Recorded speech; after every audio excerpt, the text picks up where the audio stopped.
Now, Steve's a dear friend of mine, and when he was building the Win, I'll never forget, he was at my home in Sun Valley. I had just gotten to meet him. It was New Year's, and everybody else was standing watching the fireworks, and I was sitting at the table, and I was basically doing a brain melt, sucking out of his brain everything I possibly could. How do you think about this? What do you do? How do you market? And here's what I learned from Steve. People don't buy products. They buy feelings. People don't buy products. They buy states. People don't buy products. They buy identities. And he and I went back and forth for about 2.5 or 3 hours and became lifelong friends for the last decade and a half. And what I learned from him is, how many of you know the 6 human needs? Let me see your hands. Raise your hand if you know the 6 human needs. So real quick, for those who've never heard it before, what's the first need that all human beings have? It's not a goal, it's not a desire, it's a need. What is it, quick? Certainty. Everyone has a need for certainty, that they can avoid pain, or ideally they can have some pleasure, but that's a survival instinct. If you have total certainty all the time, you will feel completely what? Bored. So what's the second human need? Quick. Uncertainty, which another word for uncertainty is variety. The need for surprise. Who here loves surprises? Say aye. Well, you like the surprises you want, right? Surprises you don't want, you call problems, but you need them too to be alive, and business provides plenty of variety, right? What's the third human need? The need to feel significant. Significant is the third human need, to feel significant, unique, special, important, significant. Who has the need to feel significant? Who? Everybody. What do people say? I don't want to feel significant. That's how they get significance, by saying, I don't need significance. I'm more unique than you. You have the significance, I don't. Some people get significance by buying a $500,000 or $1 million car. Some people get significance by saying, I don't spend any money. I don't need a nice car. I'm so special, I don't need a nice car. It's called a reverse ego symbol. Same need, they just go about it a different way. But if you're totally significant and unique and special, that feels good, but then you feel alone, because the fourth human need is the need for connection and love. Who needs connection and love? Everybody. And by the way, those first needs everybody gets. Certainty, uncertainty, or variety, significance. Even if you have to make up stories about yourself, you'll find a way to feel significant, right? And a feeling of connection, if not love. The final 2 needs are the needs of the spirit. You must grow is number 5. You grow or you. If a business is not growing, what is it doing? That's a fact. There's no such thing as a stable business. You're growing or you're dying. There's no plateau that you can stay at and stick around.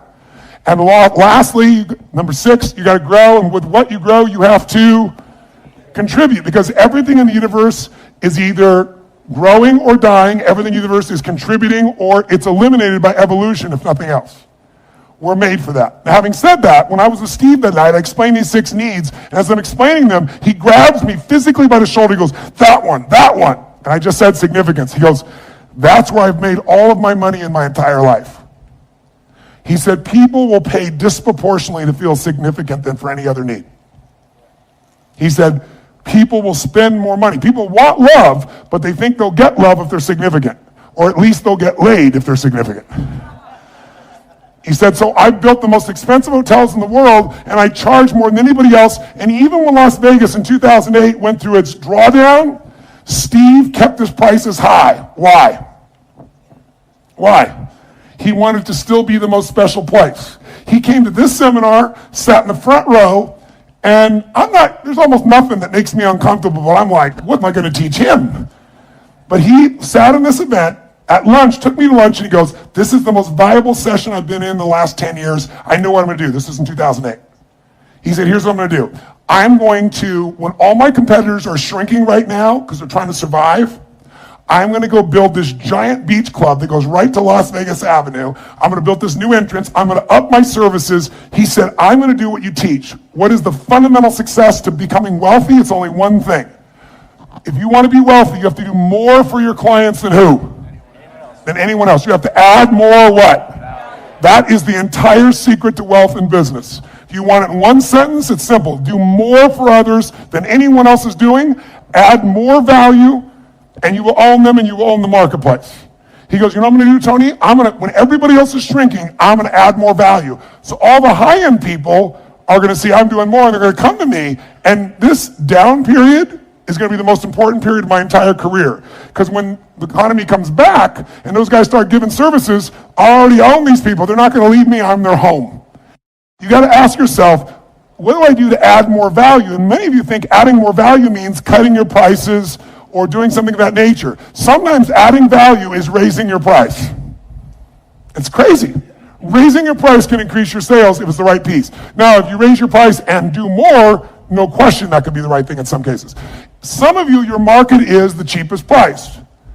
Maybe it's time to change that business model, because unless you're Walmart or Amazon or somebody that can do things at massive volume and lose money and sustain it, you might need a thing called a margin. If you're going to be successful in business, you want a high margin. High margins come from high human needs being met.